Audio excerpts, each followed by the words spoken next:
جسے امام بخاری رحمۃ اللہ علیہ کتاب المغازی کے اندر لائے ہیں تو بات بالکل واضح ہو جائے.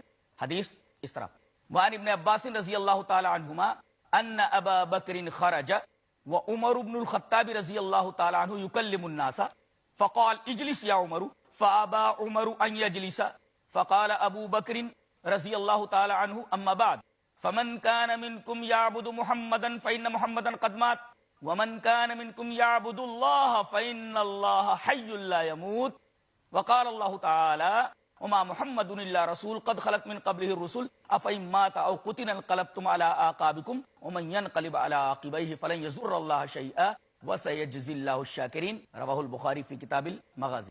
حضرت عبداللہ ابن عباس فرماتے ہیں رضی اللہ تعالیٰ عنہ کہ نبی کریم صلی اللہ علیہ وسلم کا انتقال ہو گیا. حضرت عمر وہاں موجود تھے، تمام صحابہ کرام موجود ہیں. حضرت عمر رضی اللہ تعالیٰ عنہ کو نبی کریم صلی اللہ علیہ وسلم کے انتقال سے اتنا صدمہ پہنچا، آپ کے دماغ کے اوپر کنٹرول نہیں رہا اور آپ تقریر کے لیے کھڑے ہوئے. اس تقریر کی پوری تفصیل انشاءاللہ ہم دوسرے ایپیسوڈ کے اندر لے کر حاضر ہوتے ہیں. تب تک کے لیے رخصت چاہتے ہیں. السلام علیکم ورحمۃ اللہ وبرکاتہ.